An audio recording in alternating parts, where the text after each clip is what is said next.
Morning, everybody. We're going to get started in just a minute.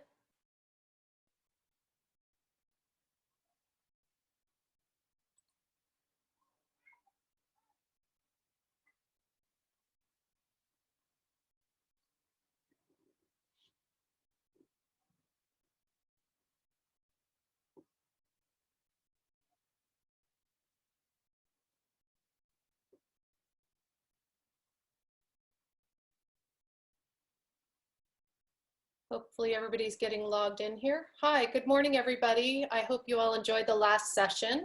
Welcome to the 2020 Cal-ISBOA HR workshop. And this session, to make sure you're in the right place, is a great place to work at the intersection of communication, culture, leadership, and talent. And just to let everybody know, we've muted all the participants during this session. Should you have a question for the Q&A portion of the session, which will be in the last 15 minutes, please feel free to enter it in the chat section. If you can include the name of your school, that'll be helpful in identifying who's asking the questions. And just to get us started, I would like to introduce Eric Swenson. Eric, you can take it. Thank you.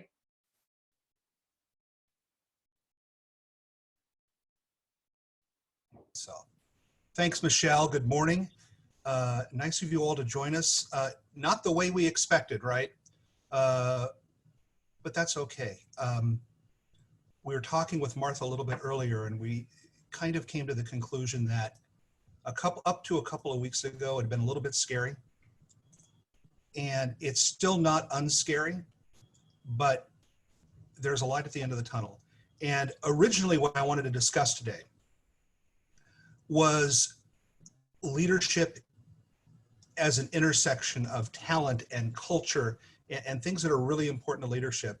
And in trying to design this program, once COVID-19 hit, I reinforced the things that I was believing in. And I want to talk a little bit about how leadership principles have not changed in this era, but rather how we can take existing leadership principles and apply them on kind of an elevated level to make sure things go well. So that's basically what I want to talk about. So 7 major areas, scary times, leading in this era, how to manage remote employees in kind of a different way. And if you haven't downloaded them yet, I will walk you through 2 of the tools that we've developed for our clients during this time on essentially how to communicate better with employees and understand what's going on with yourself. And then we've also come out with the first edition of what it's going to look like when this is over, subject to change every 5 minutes between now and the foreseeable future. And we'll go from there and answer your questions. Ordinarily, in a situation like this, I prefer answering questions as they occur, but it's a little bit too much right now to be able to kind of manage all of this stuff. And if you saw the lights and all the different gadgets I have in front of me. So unfortunately, at the end, I'll go through the questions in the order you've asked them, and I'll do my best to answer them. So we are in scary times. A lot of clients have asked us, my company, for not a publicity reason, but rather for informational reason, we do HR outsourcing and leadership development for about 300 small and medium-sized businesses and organizations, mostly in the Western United States. We're not exclusive to private schools, although we have a significant number of them as clients, but we have them from every single area. And the reason I mention that is I'm going to use some of the best practices we've learned from other clients and in other industries and be able to apply them. And one of our challenges has been that HR issues right now can't be answered like in a newsletter or a broad generic webinar, things like that. They're really individualistic. And that's what's really essentially going on with what we see in our clients. We have gone from scary to what are we going to do? And there's now more of a resignation and a move forward that we're seeing with a lot of organizations, schools as well, on what do we need to do to make this look better and be better in the next coming months and year or 2 or 3, however long it lasts. So I've always believed that to be a great place to work is at the intersection of great communication, great leadership, a defined culture and values, and great talent. And that's not just teachers, that's every single person who works at your school. And I still believe that today. I think all four of these things are essential. And that's what we're talking about. So people have been asking me for leadership advice for the last few years, and especially in the last few weeks. And the best leadership advice I can give to you right now is every single person in this room knows exactly what it takes to be a good leader. But now you got to take those things and do them on steroids. You have to do more of everything you've ever needed to do in the past. That means better communication, stronger leadership, more reaching out, more being intentional about the understanding that you are leading and people are looking to you for solutions, for answers, for reassurance, and for comfort. There's a brilliant book that came out 17 years ago. The reason I know it was a brilliant book is I wrote the book, and in it, I took a look at what I thought were the great leaders of people and their characteristics. And you see them on there, the 8, great vision and temperament and style and knowledge and the ability to get things done. But back then in 2004 and today as well, you can be the smartest person in the room. You can be the most educated person in the room. You can be all of those things, but if you don't have the ability to communicate well and effectively, you're going to fail as a leader. And I couldn't mean that more seriously. Communication is the center of what every element of leadership needs to be in this country. So great communicators aren't necessarily great leaders, but you can't be a great leader without communicating great. All right. One of the many things that I see that has changed in the world of HR, and I think a lot of your HR leaders, whether it's you or people who work for you, are going to need to understand, is things are going to be different. And the traditional stereotypical way we do HR is going to change. And one of the things I know is, although physically we have to be socially distant, as leaders, we need to be physically distant but emotionally close. And that means changing the conversation from professional to professional and personal. And I'm talking with my employees, I have 14, I'm not a huge company, about stuff I never knew, because our lives have become blended even more. We were really concerned over the last few years about this kind of blend and overlap between work and home. Well, for many of us and for most of us in schools, that is also on steroids. And you can't not work from home today without that blend of work and home. There's no distinct difference anymore. And why that's important is this. We need to get to know more and more our people as people, because we're dealing with them at home. They have issues that they've never had before, same with us. And the reason I mention this is right after this started, after we all went home, I have 5 people on my operations team, and we had a Zoom. And in the middle of the Zoom call for an hour, every single one of my admin operations people had a cat in the background jumping up on their table or something like that. I didn't even know they had cats. Most of these people have worked for me for years. And so we laughed about that because 2 years ago, that would have been so inappropriate. And now it's like so cool. I didn't know you had a cat. That's great. And so I start my one-on-ones with people saying, how are you doing? How's your family? How's your relationships? How's everything else? For years, HR said, never have those conversations. Today you have to, because they're home all the time. There is the blend of work and home that for a long time is not going to be unseparated. So in leadership, the principles in the last few years of leadership have been to create trust and transparency and presence and relationships. And the first thing I think in leadership is to understand that we have gone from what we know to what we don't know. What do I mean by that? On March 1st, which seems like 8 years ago, Martha and I were talking about how far things have seemed to be in the past. On March 1st, I was in Scottsdale, Arizona, giving a keynote speech to a bunch of banking executives. And I was talking about leadership, and I took those major principles from that speech, and I wanted to illustrate them for you now. And just 8 weeks later, here's what's going on. On March 1st, I told those banking executives there are 7.4 million more jobs than people in the United States. And since then, 30 million people have filed for unemployment. We're going to really be able to take a look on Wednesday or Thursday of this coming week and see what segments have been most hurt by unemployment. About the 5th or 6th of every month, the U.S. Department of Labor comes out with statistics saying, for college graduates, here's the unemployment rate. For high school graduates only, this is the unemployment rate. I'd be really interested to see that. And also, how many people have lost their jobs completely versus having hours reduced? Because you can file for unemployment and when you have your hours reduced. But those numbers have significantly changed. On March 1st, the unemployment rate for college graduates was under 2%, the lowest since the Korean War. The estimate now from the Department of Labor, it's trebled. I was talking to people before about how employees are overwhelmed. The blending of technology has allowed us to work almost 24/7, even when we're on vacation. And we saw a lot of employees being overwhelmed prior to this, but I see it now in a different way. I see it especially with parents. I never really realized this, and it may insult every single person that I'm talking to right now, but school is the ultimate daycare. And now we have parents who have to take care of their kids. One of my business partners, my company is half owned by a CPA firm. She and her husband both generally work 50 hours a week. They have 2 kids, ages 10 and 8. Well, now the way they've worked things out is one of them works from 7 in the morning to noon, the other one watches kids, and they reverse it in the afternoon. So they're able to get 25 hours a week of work done instead of the 50. And that struggle is exemplified by every parent who is working from home. Everybody. And we have to change the way things are thinking because people are overwhelmed in an entirely different way.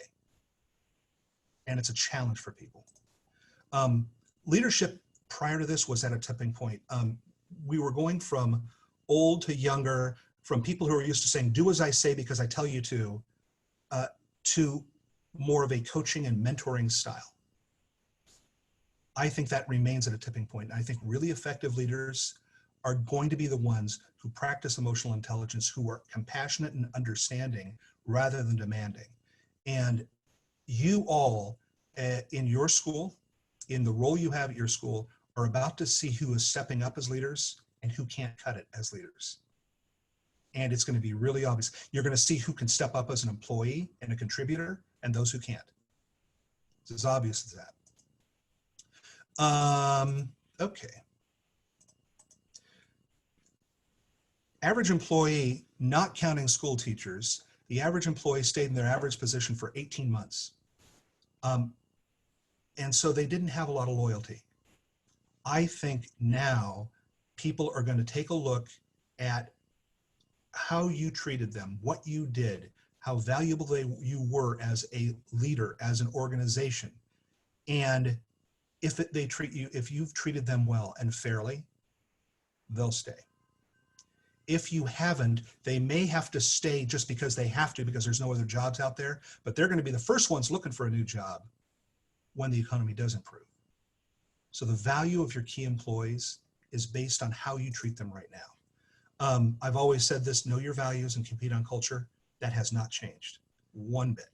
Know your values, compete on culture. If you are very specific about what your values are as an individual, as a leader, then decisions are easy.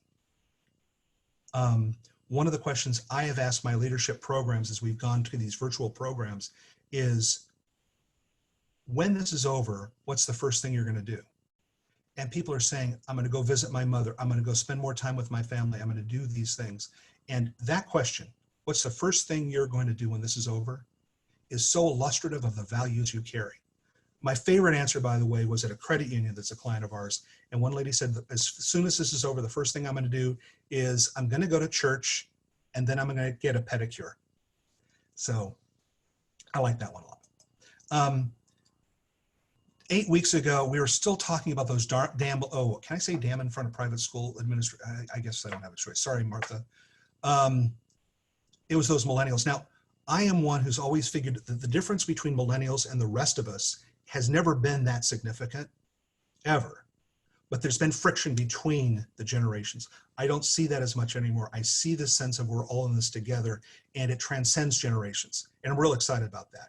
We live in a condo in Westwood overlooking a fairly busy street, And when I go out on the balcony to look out, people are thanking the garbage men. They're thanking people. People are nodding and waving to each other as they're walking along the street. This sense of we're all in this together, I've never seen this before. It's uplifting to me.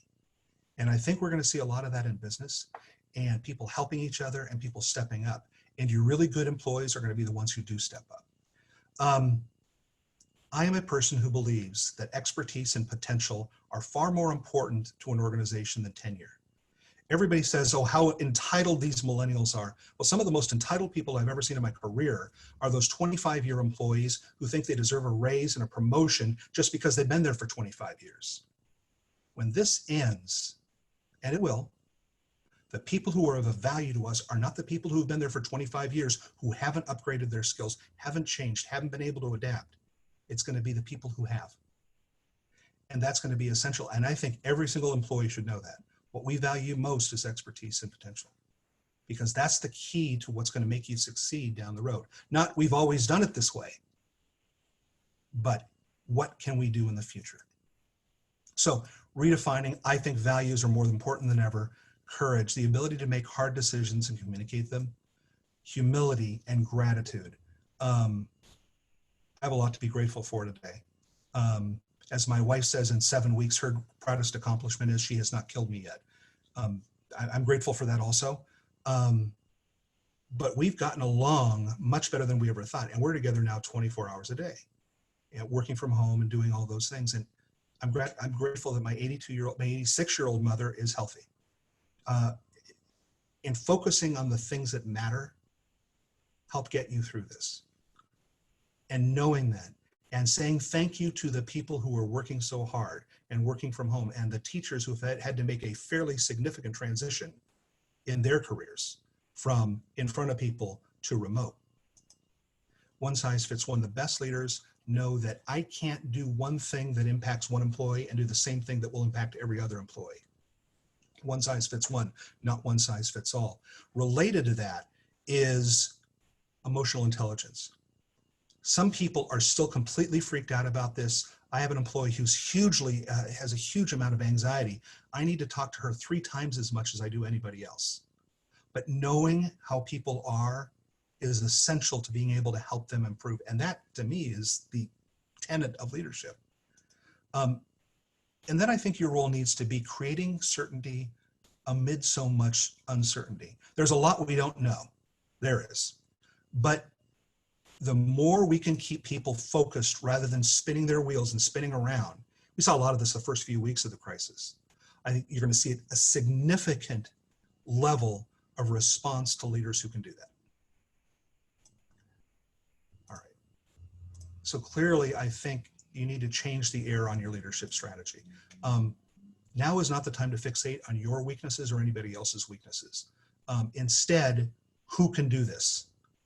So find out who can do things and go to them. Don't focus on, you need to improve in this area. If people, all they do is focus on their weaknesses, all they're going to have is a lot of really strong weaknesses.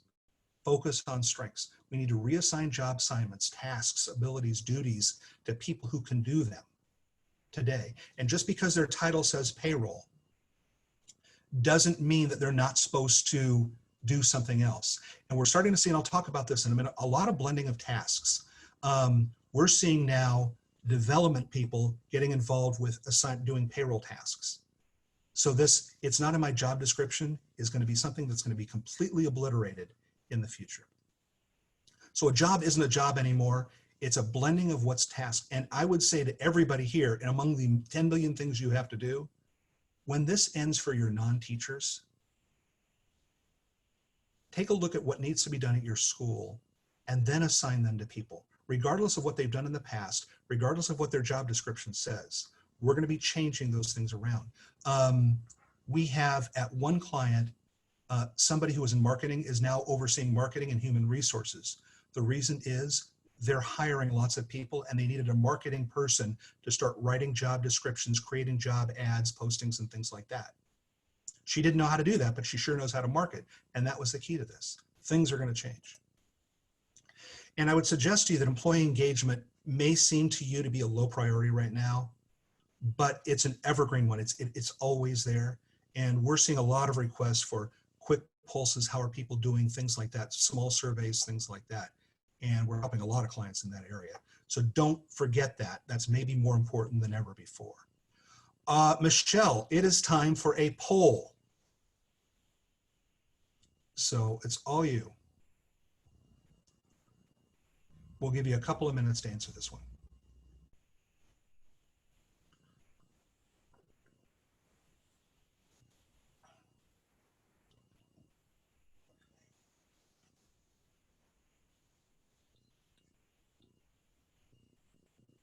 "20 seconds left or so.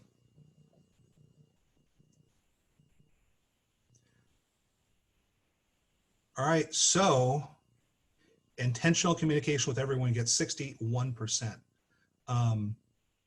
Really interesting. I think you are all right on this, by the way.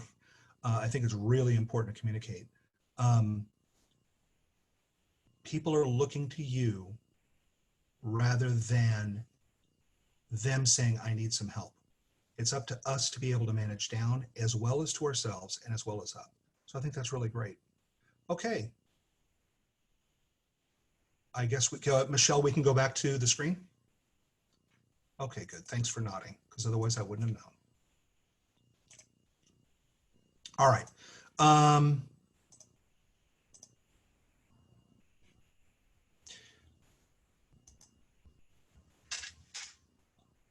On March 1st, when I gave that keynote in Scottsdale, my slide said, my job is most meaningful when I make other people's jobs more meaningful. And over the last 8 weeks, I've changed it to end their lives more meaningful.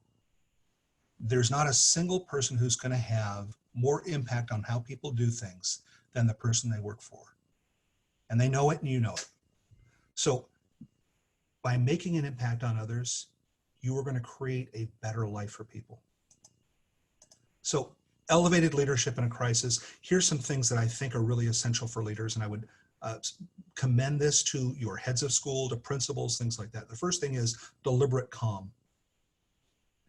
Nobody is reacting well to somebody who's freaking out. Calm seems to be the new normal for leadership. It's okay to say, I don't know this, but it's not okay to be frazzled and way out of line and say that. I mentioned before humility, I believe that again, but not being helpless. We have decisions that need to be made. We have control over a number of things, not everything. So we're not helpless, but we are humble. If you haven't told, I'm a big believer in humble leadership. Bounded optimism. Don't be unrealistically optimistic, but instead be realistically optimistic. People respond to confidence. People respond to calm. People respond to people who are real. When I look at some of the people who have really elevated themselves as leaders to me, I would be looking at 3 people. And the reason I mention people in politics is because everybody tends to know them. Dr. Anthony Fauci, man, I'd want him to be my doctor. He's calm, he gives facts, he doesn't get frazzled. Every time he's one person I listen to and respond to. Another person is, if you don't know her, Jacinda, I can't remember her last name, she is the Prime Minister of New Zealand. She has Facebook chats with her countrymen every night, and it's casual, she's in sweats, and she's answering as many questions as she can. She has deliberate calm, and her approval ratings have gone from like 55 to 90%. Those are the types of people that we are all responding to. I would say this, character is the essential competence in both leaders and employees. People of good character transcend crises, they transcend bad times and good times. That's the thing I first look in. And if you've heard me say this before, I'll say it again. I want to hire for character and train for skills. I can train anybody to be an HR person or an organizational development specialist or anything like that, but they can't last with me if they don't have good character. I mean that. And then again, I'm going to say this again, the more you can model gratitude and appreciation, the more people will reflect gratitude and appreciation right back. All right. Next area, communication. I think we need to be clear, candid, courageous in our communication now more than ever. There is a book that just got reissued in March last month. And the reason I know it's a brilliant book is because I wrote it twice. And I said there's nothing more important than communication, but first of all, yeah, my timing was brilliant on this book, but it doesn't mean it's any less important. Intentional communication. This is one of the very few things I think in leadership that it doesn't matter how well you do it, but that you do more and more of it. So quantity becomes as more important than quality. Both are really nice, but the more we reach out, the better it's going to be. And just as an aside, if you'd like to go to Amazon, Barnes & Noble, Apple Books, those are all available. Thanks. All right. Some communication rules right now. It is all about communication. You are always on stage. So in the tone of your emails, when you are doing a Zoom call, when you are leading people or talking to them one-on-one or one-to-group, people are taking their cues from you. It's really weird in this Zoom era where we can see so much body language. We can see backgrounds of people's houses. You would see an incredibly messy living room if I took this down, and I'm not going to take it down. But we really can see body language, not full body language, but we can see facial expressions. I was talking with somebody the other day. Doing a webinar where there's just a screen like you see up there instead of seeing people is really hard for people like me, because I want to make jokes. I need the affirmation of people in the audience nodding or shaking their head or anything like that. This is kind of in between doing the Zoom. I can see 3 people on my screen other than me. And it's hard. But I kind of have a sense of more of just doing a webinar flat than being in person with you. So it's important to know you're always on stage. EQ, common sense, be true to your values, understand weaknesses, be candid. The more you tell people, the more they're going to help you. So if there's bad news coming, if you don't know something, if there is an issue, the choice is to tell them rather than not tell them. Hiding bad news is virtually a reflex in most organizations, right? But really good leaders recognize that speaking up early and truthfully is a critical strategy in a crisis. Your trust and your reputation is a long-term gain. So if people find out you knew something and didn't tell them, especially right now, not great. So tell people exactly what you know. Tell them exactly what you don't know. And it's okay to say, I don't know. In the absence of no information, people will make up their own. That's how gossip gets started. So tell people what you know, what you don't know, and tell them when you'll get back to them on number 2. So don't hide bad news. Show them you care as a human being, that you care about them as human beings. Build community. For leaders and employees alike, there's a lot of isolation. And where people are used to interacting with people, they're not doing it right now. So make sure you do that. The act of listening to all your employees builds your connections. It tells them that they're not alone. That's really important. Psychological safety. There's so much uncertainty out there. You got to make sure to do this. Give them hope. Even when things are out of control, ask your team to give you input. What are their ideas? It'll shift their mindset to a sense of, I can help, as opposed to I'm being told what to do. Increase intelligence. It's hard to predict what's going to happen next week, let alone anything else. So it's really hard. The more you can help your employees see down the road, the better you're going to be. And teams grow closer while they're apart. People need to talk to each other more and more. And that's really important. So I encourage not just one-on-ones between me and my employees or groups with me and my employees, but also conversations among each other. Hey, reach out to more people. I have now people working for me who weren't particularly close. They're talking to each other 2-3 times a day. Every time I get an email, hey, so-and-so and I were just talking. Wow, that just happened. That's great. When you're doing one-on-ones with people, think about listening. Are you listening or just waiting to speak? We have so much information we need to communicate. It's important when you're listening to listen. This happens in most business conversations and virtually every interview I've ever seen, job interview I've seen. The interviewer is not really listening to answers. they are waiting to talk again, or they're thinking about the next question they want to ask. Make sure you're genuinely listening. Every survey I've ever seen in my career, we do a lot of them, says I need more communication from my boss. They never say, slow down on the communication. We've got enough. It never happens.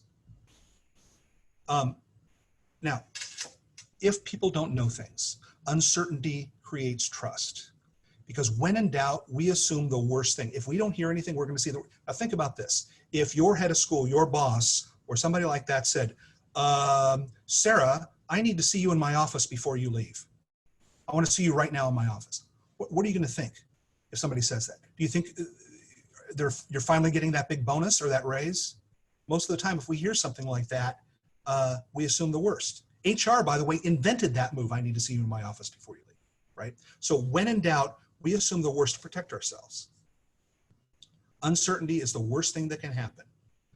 The more you communicate, the more you reduce uncertainty and create clarity. And again, the most common cause of uncertainty is change. It moves us from what we know to what we don't know. And right now we are undergoing the most significant change, not only in our professional lives, but also in our personal lives in history.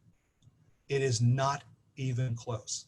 So about 2 weeks ago, I invented a tool to help people deal with this. And I call it the unknown to unknown transfer. It should have been in your packet. And again, if it's not, there'll be a web page at the end where you can download it. No cost, everything is fine. Let me get it up here and move it over. There's my wife, she'll love seeing that. And here's this tool. It's in a fillable PDF format for you. And here it is. I'm trying to use this tool to help get from unknown to known. So what am I most afraid of right now? I'm most afraid that my 86-year-old mother is going to get sick. What's the worst thing that could happen? Well, the worst thing that could happen is she could die. Now, she's also walking 3 miles a day, twice a day, and doing good social distancing, but what control do I have over the situation? And what I have found is most of the time we don't have control over something. And the sooner you realize that we don't have control over this, the better off you are. And for those of us who have been around a little while, we have gone through a number of unknowns in our careers or personal. The last time I was most scared of an unknown was during the Great Recession, 2008. And I lost 75% of my revenue the first year, 2009, and another 75% the next year, 2010. And I thought I was going to go bankrupt. I was newly married. This was a disaster. And the one thing I realized was that if what I do, human resources outsourcing, leadership, strategic advice, was transactional, people would get rid of us right away. But if it was relationship driven, people would stay more. So I refocused my business and how I do my career with people on relationships as opposed to transactions, because those people will stay with you through thick and thin to the ability that they have. Right now, what I'm learning is my company needs to be more digital. So, and then finally, how do you transfer these past lessons to today? Well, think about what I have learned in the past. How did I change? Because we will change as a result of this. The only difference is change going to happen to you, or are you going to drive change? So that's the unknown to known transfer tool. Okay, so I hope everybody's okay with that. All right, moving on. The second tool we have is called, I still haven't found a good name for it. So right now it's the Pandemic Crisis Remote Employee Communicator. And it's really great for me to say, or anybody else to say, hey, you need to communicate more with your remote employees. But it's another thing for heads of school, principals, CFOs, everybody else to actually go ahead and do that. And so I want to talk about that for a moment with this tool. There it is. And this is a little bit longer. So this is for leaders who would like to communicate more effectively with employees. So during this period of time, make a list, blah, blah, blah. The first thing you want to do when you're talking one-on-one to your employees, or even as a group, is let them know what's going on with the school and what their status is. That's the number one concern. What's going to happen to me is their single biggest concern. Lead with that. If you hold that off to the end, you're not going to be an effective communicator because that's the only thing on their mind. So do that.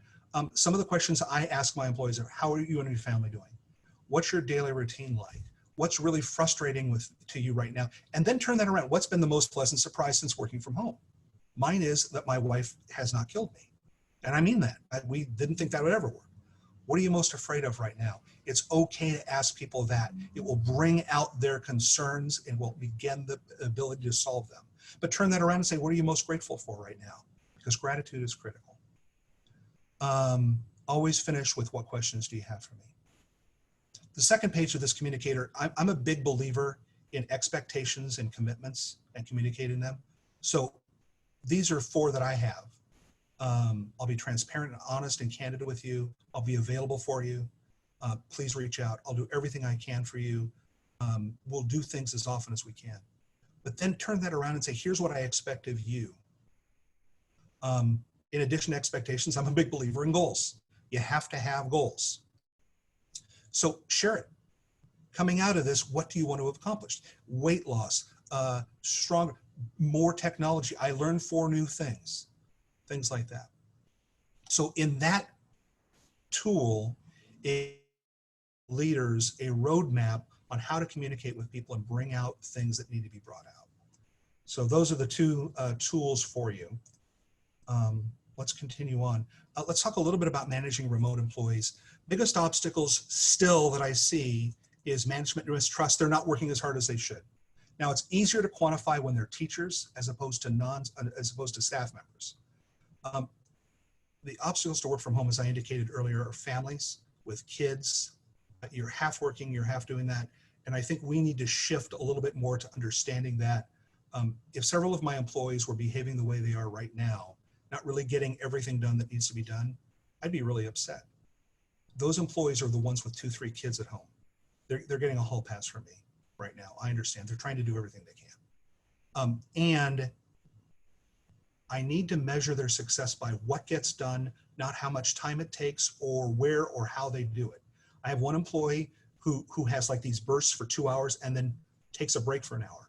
And she's doing stuff at 9, 10, 11 o'clock, and I don't care when she does it. I just want it to be done. Best remote employees I see are those who are self-directed and conscientious. And for those leaders who you work with who say, well, I just don't trust them to work at home all the time. I need them back in the office. My response to that would be, you trusted them enough to hire them. So give them some room and let them prove to you that they can't do it as opposed to the other way around. All right, Michelle, it's time for a poll.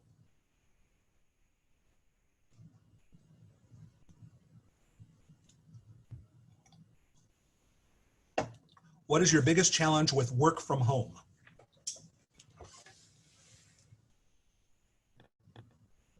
Give everybody about 20 more seconds here.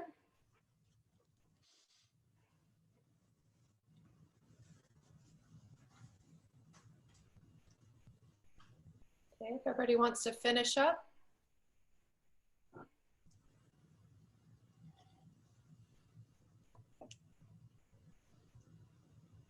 Okay, and we're gonna end the poll. Everybody in? Okay, we're gonna end it now. Wow. Okay, that was pretty decisive, Michelle. Being able to effectively communicate with everyone is clear that they, you know what, my best advice for you on this is be intentional about it. You have to set specific blocks of time to do it. Something I don't have a whole lot of time to talk about this stuff, but I want to talk about it. Something that I've used for my leadership clients that I don't have for today is what I call a 5x7 communicator. And I've made a list of everybody, my employees, people I do business with, people who refer me business, the people who are in my life, my family members, things like that. And I have a whole list of them on a spreadsheet. And every day, 5x7, I talk to 5 of them. I call them, I text them, I email them if that's the way they prefer it, just to make sure they know I'm going on. In addition to my scheduled one-on-ones, I'm trying to reach out to as many people as I can. So every day I'm reaching out to 5 people. So that's just my way of doing it. Okay. Again, I think to be effective, outline your expectations, set realistic limits on time. I'm finding this work expands to the time allotted. There are a lot of people who don't stop working after 6, who don't stop working. They're working more and more. I've been guilty of that. You have to block time off because work expands to the time allotted. We have more time to do certain things because most of us are at home. I beg your pardon. Provide ample or face or voice time, get comfortable with technology. Beware of tribalism. I want to mention this for a second. I mentioned this in association with gossip, but I think it's really important. I've seen companies fracture when they move to 2 floors in the same building. People get tribal very easily. The problem gets worse if there's different locations or people are away from each other like they are now. And the danger is a them versus us mentality and lack of teamwork. So the more you get everybody together, the more you communicate, the less likely tribalism is going to happen. And then I would say every 2 weeks, ask your people, what's doing good, what's not doing good, what do we need to do? 6 skills, be flexible, find out how people prefer to be communicated with and do it. Set your expectations, see how they're doing. You can watch them on a Zoom or a Skype or something. You can see how they're doing by the tone of their emails, by their phone calls. Build trust. Use that technology. And again, I want to reiterate, it's not, if they're just spinning their wheels, doing a lot of busy work, they're not advancing things. Activities are less important than getting things done because they're easier to measure right now, especially. And then change remote to autonomous. Remote implies you're away, but there's no stigma attached to autonomy. People want control, and when we give them that control, you're putting the onus on the employee, not just the manager. So autonomous means I'm giving you this time, you have to prove to me that it can be done. All right, so when this is over, I was talking about this with Martha a few minutes ago. Are we gonna need to travel as much? It's gonna be really interesting. I would also not wanna be a commercial real estate broker. Businesses are figuring out, and I have clients who have resisted work from home forever, who I'm talking to now are saying, why don't we lease all this office space? We can consolidate. And I think that's going to be a big change. And we're all seeing the difference in traffic and crowds and everything else and all the benefits of this type of thing. So I think that's going to change. Some other things. We used to say, is there a reason to do this online? And I think in the future, we're going to say, is there a reason to do this in person, especially in the next 12 months? The conference room is gone as a functional communication tool for the next year. Right? You have 15 people in a conference room, not going to happen anytime soon because of social distancing. I mentioned earlier the generation gap issues. I really have the sense we're all in this together. Just as I mentioned before, these finite jobs and finite job postings and descriptions, it's going to be tasks and skills and who can do them.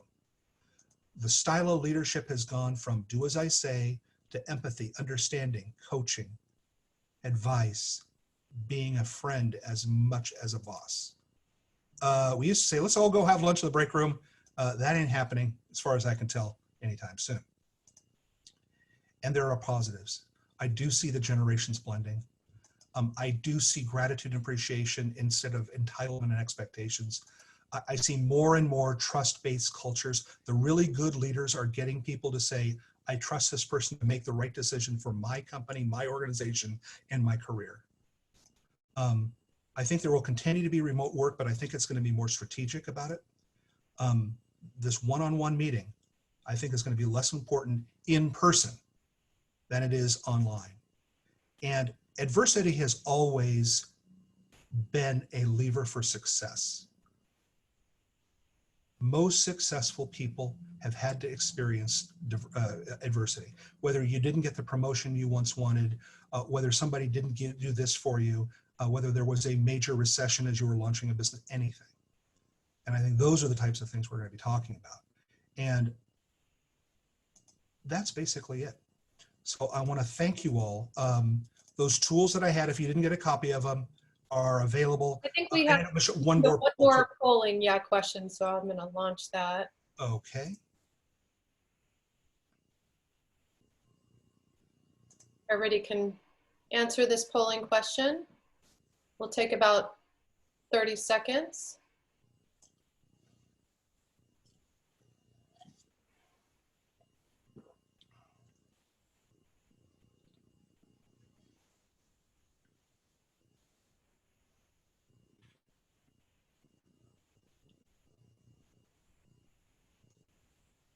About 10 more seconds. Get your answers in.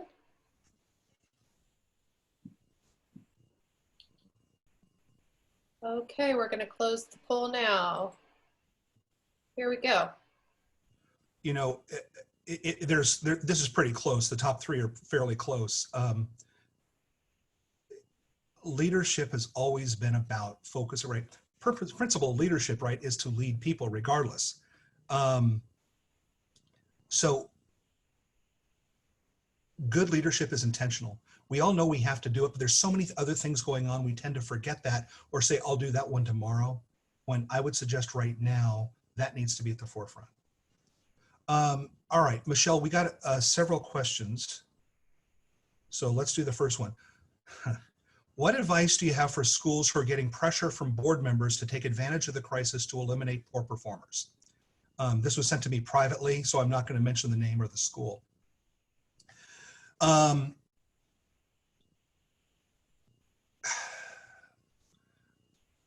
think first of all, taking advantage of the crisis to eliminate poor performers is a cowardly way out of something that should have been done 6 months, a year, 2, 3, 4 years. We all know who the poor performers are. We all know who they are. The problem is nobody's done anything about them. And almost always the situation is awful when it comes at the end, because we have let this go. What you allow, you encourage. And if you allow somebody to be a lousy employee, you've encouraged them to continue that behavior, whether it's showing up late or being disrespectful or creating discontent.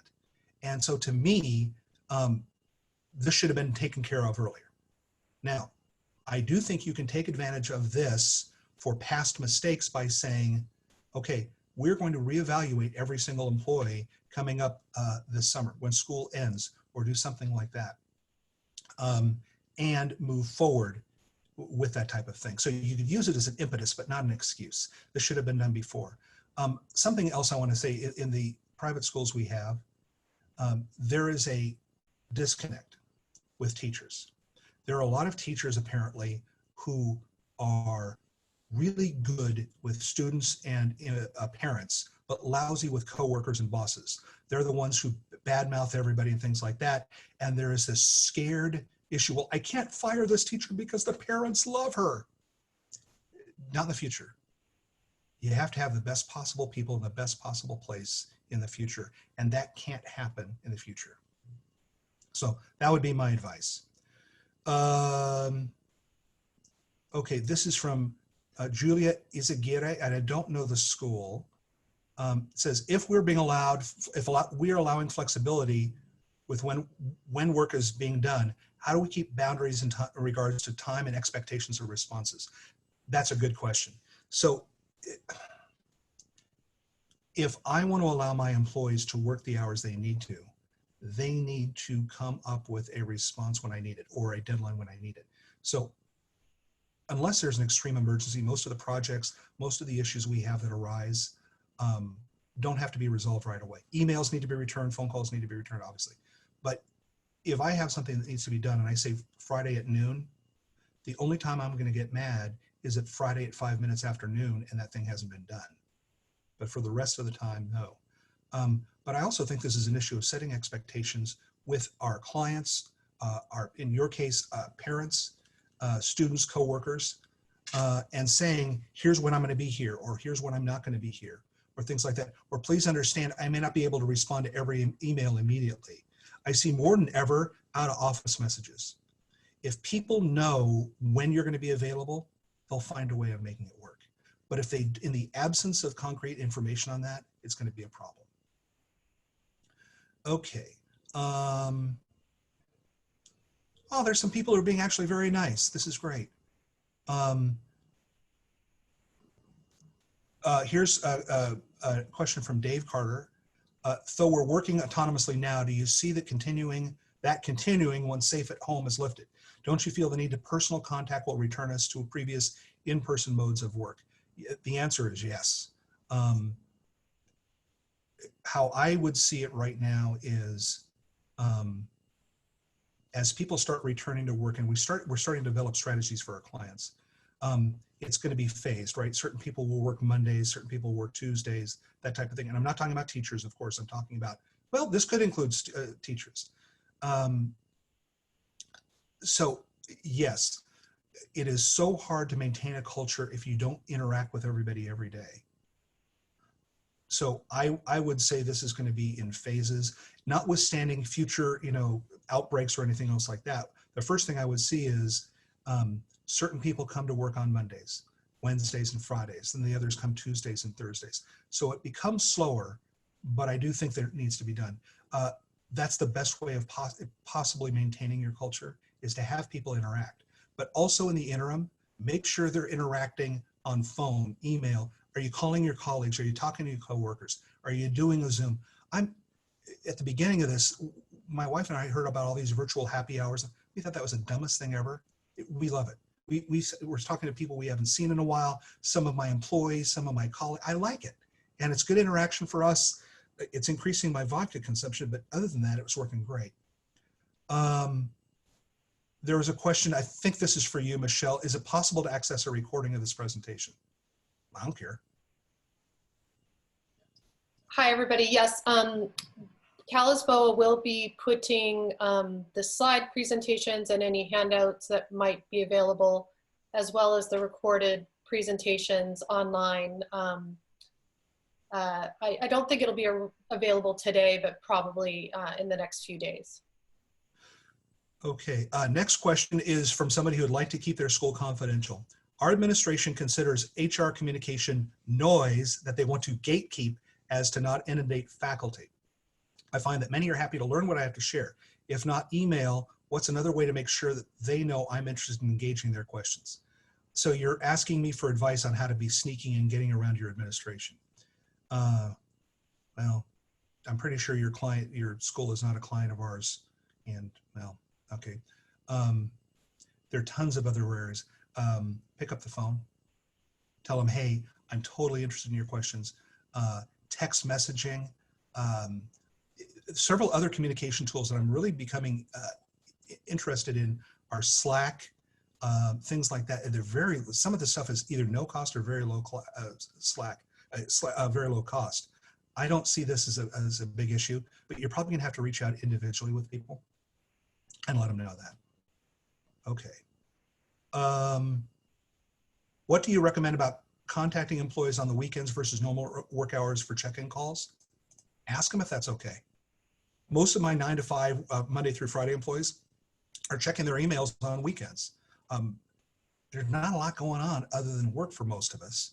One of my business partners, the one with the kids, my wife and I decided to go for a drive yesterday. We live in Westwood and we wanted to go to Santa Monica and pick up dinner and all this other stuff. So we decided to stop at one of my business partners' houses and see her and her kids. And we had social distancing and all that other stuff. And this is Friday night, obviously, so it's last night. And my wife goes, do you think Shayna is going to be available? I started laughing. Yeah, where's she going to be? And I called her an hour ahead of time and said, is this okay? She goes, we're not doing anything else except for cooking dinner. So yeah, reach out anytime you want. And sometimes it's easier on weekends right now because people aren't responding to their emails or not thinking about work as much. So be a friend. Thank you for the download links. Those are the questions that I've seen, Michelle. I'm happy to answer any more. Yeah, do we have any more questions for Eric? If we don't have any more questions, we can let everybody get logged into the next session. Eric, thank you so much. This was so helpful and so many great reminders on how to lead during these tough times and beyond, I think. I think all of these messages really will be valuable when things get back to normal, whatever that might be. Thank you all very much. It's nice seeing faces And it's going to be okay. I just don't know when, but it is. And I wish you all the best luck on your conference. And thank you again, Michelle, for Thank having me. you. Bye, everybody. See you at the next session.